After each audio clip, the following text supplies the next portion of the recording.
I'd like to introduce myself. My name's Deanne Bell. I am a war widow, and I also am a mum and a grandmother. I have lived in Townsville for the last close to 50 years. Great place to live, great place to bring kids up. I was Deputy Mayor and also a councillor with Thuringowa Council. And then when the cities amalgamated, I went over to the first amalgamated council of Townsville. Had 18 years with the council, wonderful experience, wonderful lifestyle.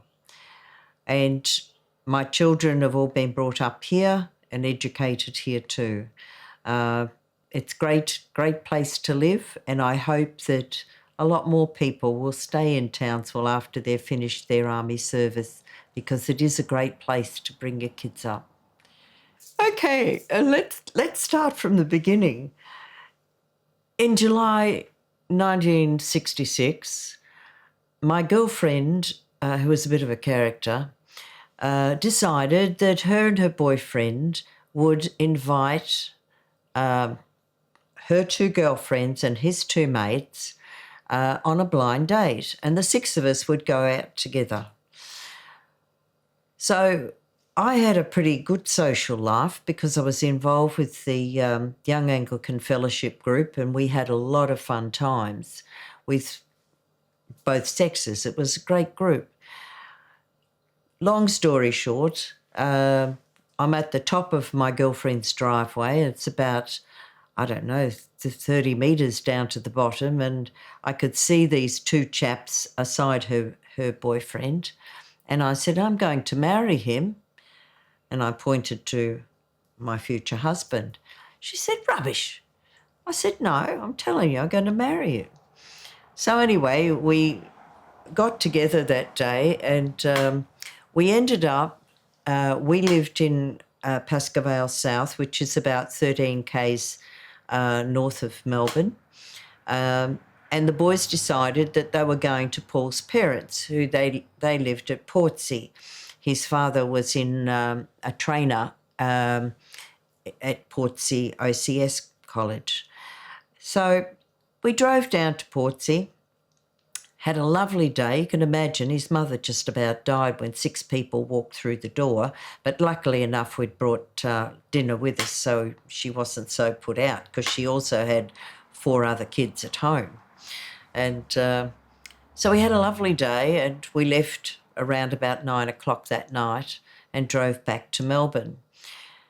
Somehow you know when you've met your match, and I communicated with Paul and David, who was his mate, and Cliff, a fair bit, because we ended up having a different sixsome as we started out. Cliff, the other chap that was with us, he didn't stay with the girl my friend had lined up for him, but he picked up with one of my girlfriends.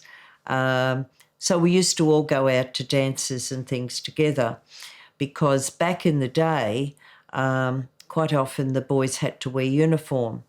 And if we went to the dances, they were targets, due to the fact that Vietnam was on and people weren't very happy about the Vietnam conflict. We had a great time, us sixsome. We used to go ballroom dancing, sometimes rock and roll, but not all that much. And if there was any sight of any trouble, usually the girls would know in the toilets what's going on. And if there was going to be any problems, we used to say to the boys, we have to leave. And we did, because they didn't want trouble. So we had a great time together, the 6 of us. We used to do some terrific things together, just go out, have picnics and just have a good time, just old-fashioned way. And then, of course, the boys, the 3 of them, got called up to go to Vietnam. And by this time, it was only 6 months after we started going together, and Paul said, would you marry me? And I said, no. Not because I don't want to marry you, but because if anything happened when you're in Vietnam, I didn't feel that I wanted to be a widow before I was, 25, so to speak. So we decided that that would be okay. So the three boys all went off in the same date. We said goodbye at the airport and off they went. And during his time in Vietnam, he would write most days. And sadly, I can't find my box of letters, which I still had. And it was interesting. He never talked about the war itself. It was mainly the good times they had.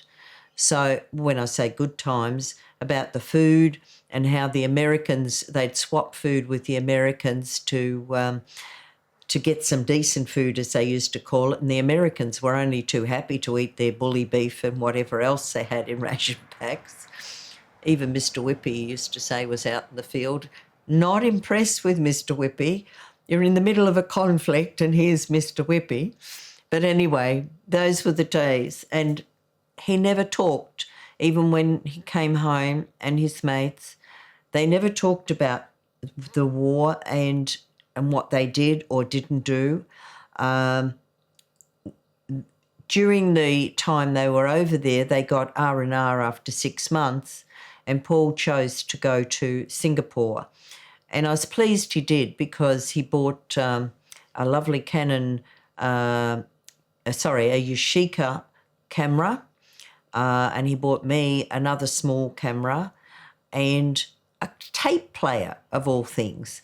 You don't see them today, but I still got mine in the cupboard somewhere so that I can listen to old tapes that I still have and still workable.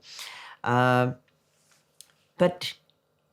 he was happy he went there, but when he came home, it was interesting. It was as though he was just plucked out of the field, taken back to Vung Tau, and then put on a herc back to Sydney, to Williamtown. Anyway, or Richmond might have been, I'm not sure. But they came back to Australia, and of course they had nowhere to stay. And being in uniform and probably half cut as well, because they drank all the way home on the 15-hour trip. And then from there, he stayed at the Rex in the Cross for the half of the night, because they'd mucked up with their flights. And then he eventually got to Melbourne at 7:30 in the morning. Prior to him coming, he rang us to say that he would be late, because originally they were supposed to come in at 12:30 at night. Consequently, his family had driven up from Portsea, which is, a good hour and a half's drive, and he wasn't getting in till 7:30. But anyway, we got through that. We were very, very blessed, because when we got to the airport, it was the old Melbourne airport. They came in, and there was no adverse crowd or demonstration there. Some flights were worse than others, I believe, but that was a real plus. It was interesting after we got all together and we all went back to my parents' home, and the first thing he did when he walked through the door was go behind the door. And I thought, that's strange. And I didn't say anything. And then I realised later, when they walked into a dormitory or wherever, they put their guns behind the door, from what I can understand. So there's being plucked out of a field one day and then arriving in Civvy Street the next was quite interesting. And we walked up the street a bit later on in the afternoon and a car backfired. Well, hallelujah, I thought I was going to die. He just grabbed me, and then all of a sudden I said, it's okay, but he was having me down into the gutter, because that shot was enough to set him off. He'd been used to those noises in the battlefield. So after a few days, he calmed down. He went down to his parents' place and stayed for a little bit because they lived down at the beach. It was a lot calmer and quieter. And then, of course, it was back to Watsonia Barracks and work. As it turned out, he was very happy to go to Watsonia. He was at 2 Sig Regiment, and he did do a couple of other jobs out of Watsonia. We were fortunate that he didn't leave Melbourne. So he was over there between 67 and 68. In 69, he sort of was in and out of Melbourne on exercises and so on. And then in 1970, he asked me to marry him, and I said, yes, we will get married this time, which was lovely, much to my father's disgust, because my father was very much against mixed religion marriages. And it was a big thing 60 years ago, but everything worked out okay for us. So we were married in the November of 1970, and we went to Bright for our honeymoon. Had a lovely couple of days, and then I hit 2 water tankers coming up a hill. I sort of went under the roll bar of one at the back, and then, lucky for me, he grabbed my wrist and nearly broke it and pulled the wheel, and we hit the back and threw the U-bolts out of the second one, and we're balancing on the top of the cliff. Neither of us were hurt, more shock than anything else, more damage done to the car than anything else because it had the wheel wobble up. But that was part of our life. That was our beginning of life, if you like. And we stayed at this small unit type, old-fashioned house cut in half. And I still remember our first night on our honeymoon. The bloke next door had a old squeaky spring bed, and we had one too. So you can imagine on your first night, and you sit on this bed, and it goes, and it went from there. We just laughed, and they laughed because we could see the funny side of it. But we enjoyed our honeymoon, and on the way home, even though the car was fully broke, we found that sitting on about 80 k's was about the slowest speed we could keep the car straight at. So we finally got to Melbourne. But in the meantime, he said to me, where are we going to live? Because he'd been out on exercise before we went away. And he said, have you got a flat for us? And I said, no. He said, what? And I said, no. I said, you're staying with my parents, because I was an only child, until you get us a house. Well, I can tell you, he just, went right off his nut. But he appreciated it later. He didn't appreciate it then, but he was working shift work at 6 Sig, I think, at the time, and I was working. So, we were able to save quite a bit of money, and in 15 months we had bought our home, or put a deposit on one anyway. And the interesting part about that was that we just got this house on a block of dirt. It was a spec home, not even a light globe in the place, no floor coverings except in the wet areas. And anyway, 3 days we're in the house. The army says, you're going to Papua New Guinea for 2 years. And I said, no, you're not.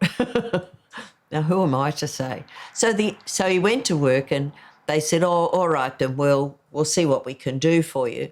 So in the meantime, they sent him to Honiara for 3 months. So he goes over to Honiara, and I thought, well, I've got to get the house. There was no garden, nothing. It was just a block of dirt and a house. So I had to get landscapers in to, grade it so that we could put grass, all this sort of thing, and gardens in. So anyway, he came home, and by the time he came home after 3 months, everything had started to look more like a house. Mum and Dad had helped to put floor coverings in and fly screens and all that sort of thing. So then I said to him, well, you can tell them now that the house is ready for, to rent if we need to move.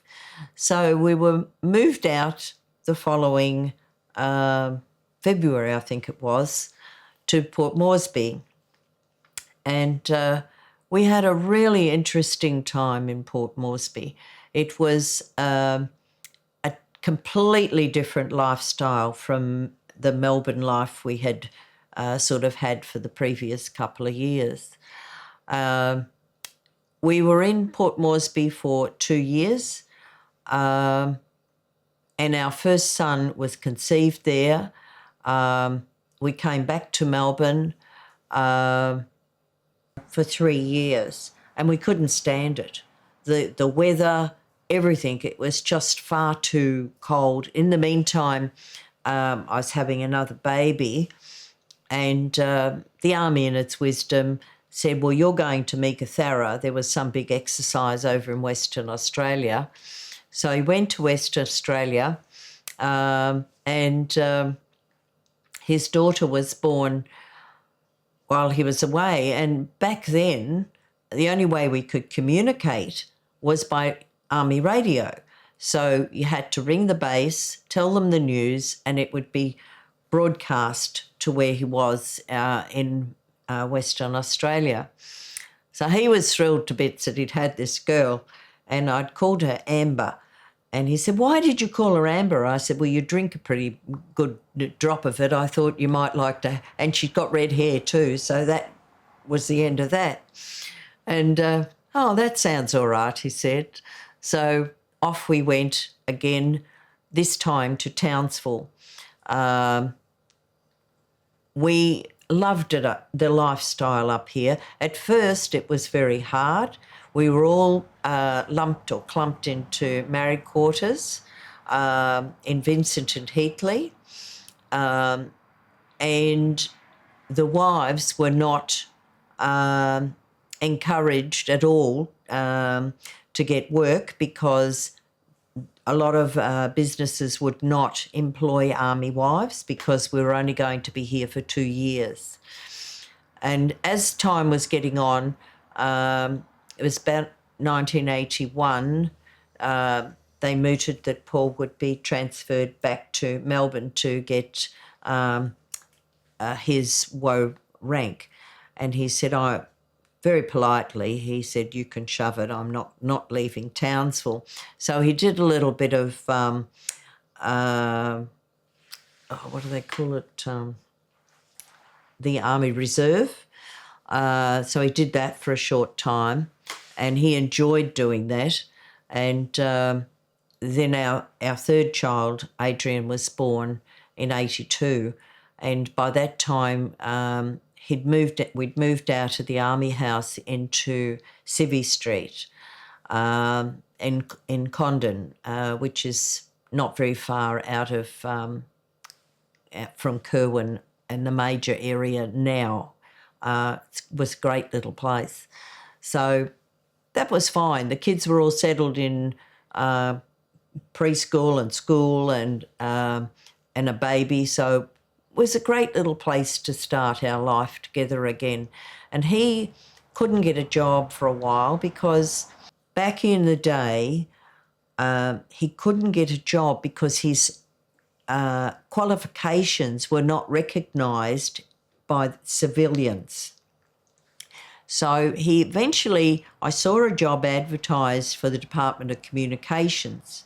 So I said, go and see if you can get it. I think this is really up your alley.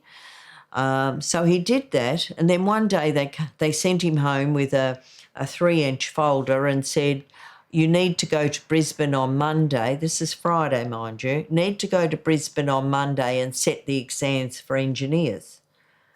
And he said, but I haven't got a chance. He said, well, it doesn't matter, just do it. So anyway, he did what I told him, but he didn't have a hope in hell of passing So that was the end of that. He then went on to work for Firefly Enterprises and then ended up in the taxation department. But by this time, post-traumatic stress had taken its toll, not only on himself, but on our whole family. Post-traumatic stress, secondary, goes to the wife and to the children, because the way they speak to you, they don't necessarily use physical force, but it is very much mental force. And it is not always easy to live with. You would know as soon as he put a foot on the floor in the morning whether you were going to have a good day or a bad day. He enjoyed life, but he realised that things were getting bad. So he was in the taxation office for a couple of years. I'm not quite sure how many now. But yes, he sort of was getting really picky about going out. If we went anywhere, he'd have to know people, preferably army mates. It made it hard for me in a lot of cases, because being a councillor and deputy mayor, there were places I would have liked to have taken him, but you couldn't take him because he could have a mood swing and you wouldn't know what he would do. In general, he wouldn't go off, but you wouldn't know. You had to always be very, very calm around him as much as possible. But there were ways that you used to be able to get around things. If he came home from the pub and he wasn't in the greatest of moods, we would use hand signals, button up, upstairs, outside, don't come back in for a little bit, till he sort of settled himself in. He wasn't a drunk. He was usually a fairly happy sort of person, but he did have his ways of doing things, and he could be very nasty if he was in a mood for it. He also loved fishing, would do anything to go fishing. He used to enjoy going up to the Cape or different things. And even I remember when there was we had, in 1997 up here, we had a reunion, and it was really good because it brought a lot of men together, in particular, to learn about themselves. And in 1997, Paul wouldn't go to a doctor. He was very much against psychs and all that sort of thing, made it very hard on our family. But one of the ladies who was with her husband, she turned around and she said, if you don't go and see a doctor, I am going to come and take you and make you come with me. He said, that won't be necessary. I'll do it. So we had a win. Sadly, our younger conflicts that our members or men and women have been to, a lot of them won't have anything to do with the RSL or service organisations. They don't realise the value. It's like legacy. You don't realise the value of anything until you need it. And that's where it makes it hard, and especially if women, or I should say now, wives or men or other, they need to know about service organisations. They need to, even if they form one themselves that they're happy with, it doesn't matter, because you need that support, because civvies don't always understand our ways. They really don't. We speak a different language sometimes, and it's very hard. You don't notice it when you're with the crowd. It's when you step aside and you go into Civvy Street full on, that's when you notice that there are changes and certain things that civvies don't do that we might do. In 99, Paul by this stage had, I think he'd just about left work. He also was having problems with his hips, with arthritis, but he was still determined. He was with, I think he was still with CMF, and they went on a hike from the Strand down to Pallaranda and back. How he did it, I don't know. Their threshold to pain is just amazing. But in that year, his son had come home, the eldest one, Sean, had come home from Mount Isa. He was 24. His daughter, she was 20. And my youngest son was 16. And we'd bought a boat. Never buy boats. They're useless things. You can use them 3 times a year if you're lucky, you know what I mean. But anyway, he had this lovely Haynes Hunter, and he decided that he was going to take the boys out fishing. So I said, fine. So off they go. 5 o'clock in the morning, the 2 boys out the gate. They're gone for the morning or the day. I had a job with work, so I couldn't go. And Amber had decided that she was going to a friend's place. They were having a few beers for lunch, apparently, and a get-together. Anyway, she said when she got to this chap's place, when I was dropping her off, she said, oh, hang on, I'll get his phone number. I thought, that's unusual. She never gave me a phone number before. Anyway, we got the phone number and I went on to work. Amber stayed there and nothing more exciting was going on. I finished work and went home, and I got a message on the phone to say, you need to come up to the Townsville hospital. There's been an accident, and I can't remember whether it was either your son or your husband. They gave a name, but it didn't sort of gel with me. So anyway, I hung the phone up and I thought, by what you've said, whoever is in hospital has passed away. So I rang my daughter and I said, oh, I need to pick you up. There's been an accident. So she said, oh, fine. So being her father's daughter, she made sure she had a couple of coldies in the bag, and off to the hospital we go. And they put us in the triage in a room with no windows, which says a million words to me. Anyway, this little doctor came in and she's halfway sitting down and my daughter said, my dad's dead, isn't he? And she said, well, it's not quite how I'm wanted to tell you. She said, oh, so with that, she picked up her bag and off out the door. I thought, oh. And I just sat there. I was just absolutely dumbfounded. I didn't know what to say or what to do because it just sort of hit me like that. It was absolutely, devastating because we didn't have a lot of money. We were buying our home, we were buying our car, putting the kids, the younger one, through college. So we didn't really have a lot of money to spare because he was in from the January, I think it was, when he may have left work that year, until the May, we had extensions built onto the house from he was able to redeem his superannuation, and the rest of the money he virtually blew on himself.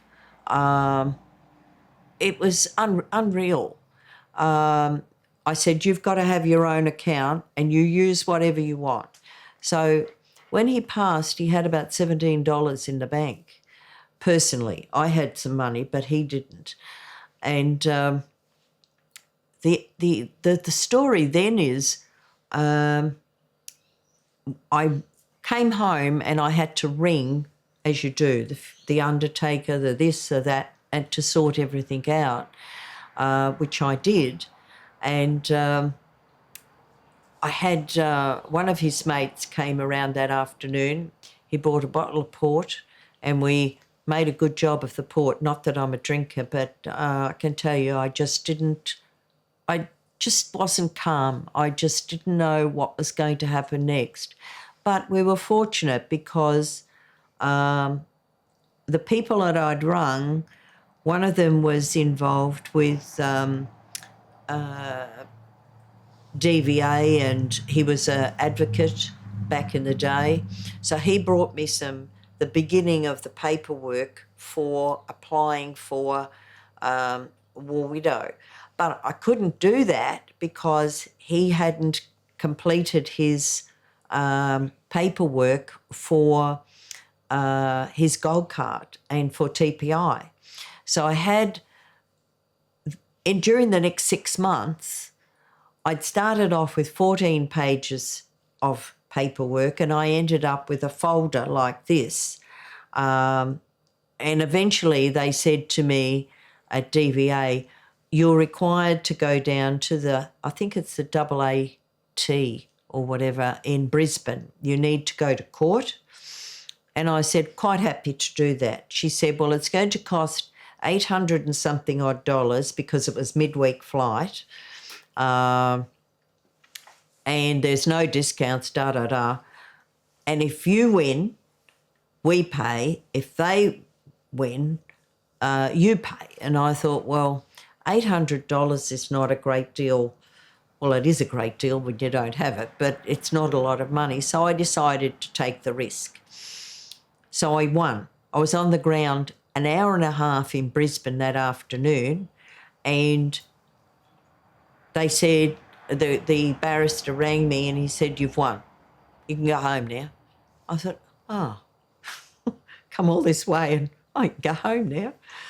And from there, I was really on the bones of my ass, except I had a house and I had a job. So in some ways I was very blessed. My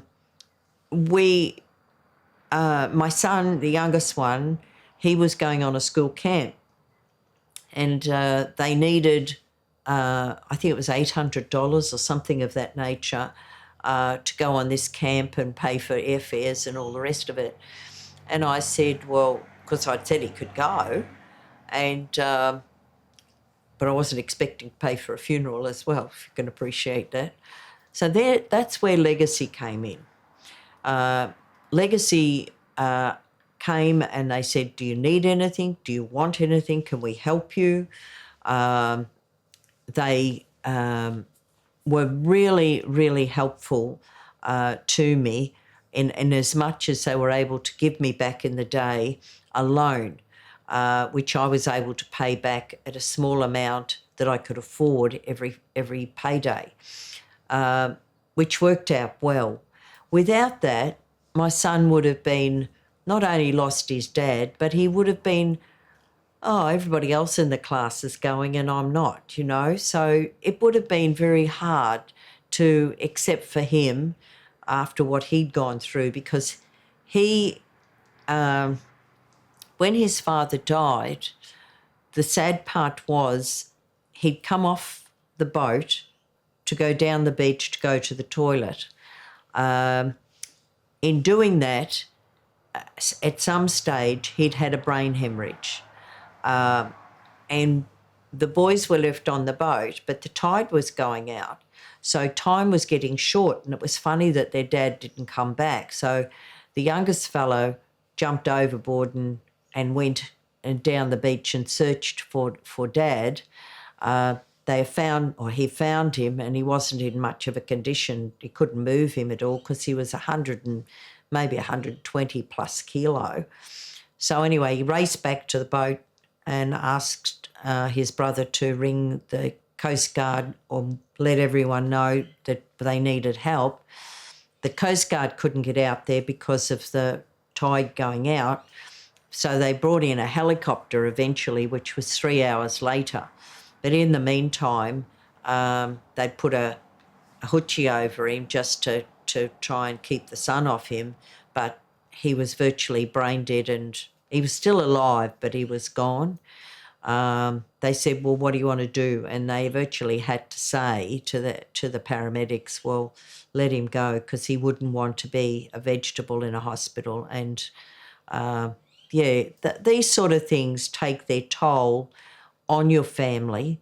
And it was never really talked much about. It was sort of just, okay, it's happened, we have to move on. And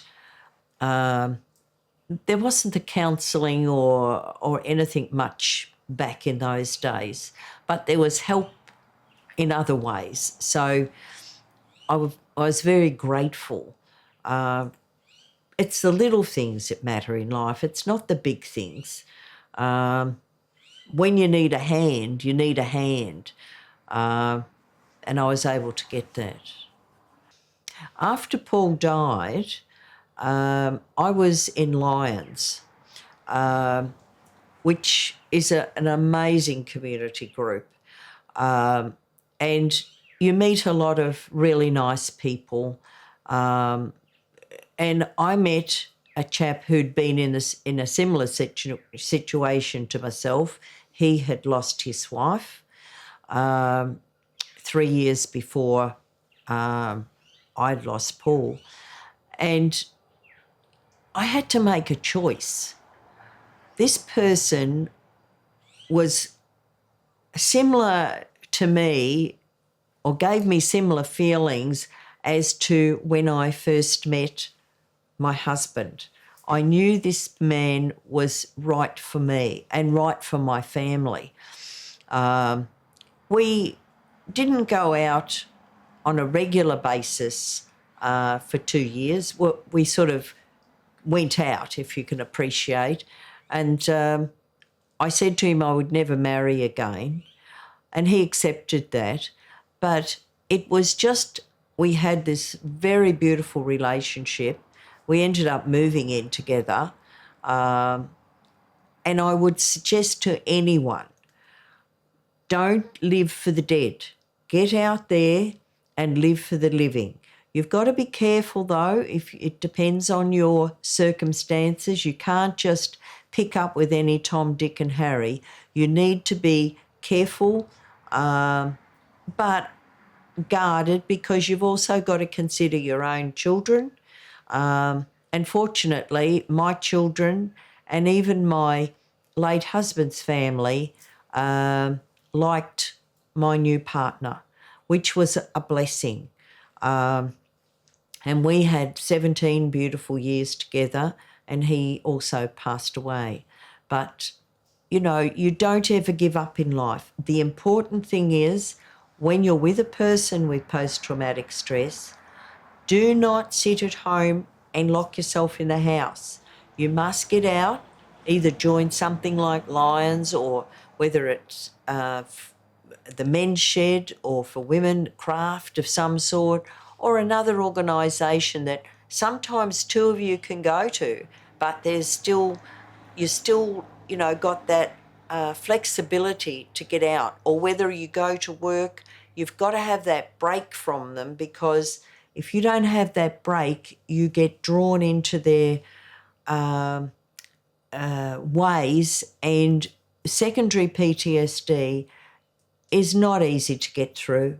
I was just lucky that when Paul died, I had a couple of months and I had time to sort of refresh myself and get used to being me, myself and I again. And that's very important. But we have had ups and downs in life. We always will. But you've got to make the effort to look forward to the future, because you have to make it. And then you see your own children get married and they have children, and it brings joy back to your heart. So we're all very blessed, really. But, never look back. Because my kids were no longer kids, one was 24 and one was 20, they were both working and no longer in real need of support in some ways, if you can put it that way. Legacy to me is a group that you sometimes need like-minded people to talk to. You don't always need money. You don't always need your yard cleaned, but sometimes you just need someone to talk to. And it is important because legacy is not just one group. Legacy is linked to a lot of other areas that can help us. When somebody dies, there's two ways a person dies. There can be a lingering of a death or towards death of a person, or in my case, it was snap like that, which to me is 10 times worse. You just have no, everything happens all at once and you have to try and pick things up and move forward as fast as you can because your life, and it also, it is your life, but it depends on the age in your life too. Legacy, they sent around a legatee initially to talk with me and ask me what I needed, if I needed anything in particular. And sometimes you do need these things. Sometimes you don't, because in my case, probably I didn't need a real lot of help because I just needed a little bit of financial support in that immediate time, because the monies that I had, which wasn't a great deal, I had to pay for a funeral. So then there was this gap of only a couple of weeks when I needed extra money, which I didn't have. So that was where they came in and they were able to help me. They're there. It's like anything else. If you need anything, you ask. My legatee, Rob Donkin, and his wife Jane are very special. They, strangely enough, they only live a couple of doors up from me now, but they are good people. They come and see me, you know, if they say to me, and every time Rod comes, he says, "Is there anything we can do for you?" They're only too happy to help me. Jane, she is also, I think, a legatee, if I remember rightly, or she's with Legacy as a member. Every year, Legacy puts on a couple of dinners for us at Christmas and in June. And it's good to get all of us widows together, because sometimes I learn from you and you learn from me about what's available and what's going on, because sometimes you don't know about certain things. Newsletters give a scant view of what they're actually working or they do and how much money they help with other things to other people. Not that that matters. It doesn't matter. If you need something, it might be worth X dollars, but if somebody else needs something, it might not be worth much at all. It's a matter of communication is very much important, and the office staff at Legacy are usually very, very helpful. If you need anything, again, they will put you in touch with the right people.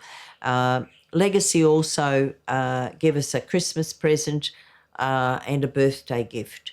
And those little things mean a lot. They mean a lot more to some than others, but it doesn't matter. We're just very blessed to have Legacy work for our city the way they do, or for our widows in our city. They're a great group of people, and yeah, they don't always get blown up in the headlines to say, oh, Legacy's done this for. They don't get that. It's all very calm and, you know, done very quietly. They're achievers in their own right. I'm a mother, a grandmother, and I'm also a war widow. Townsville Legacy have been great for us and as a family, but yes, thank you. That's all we can say.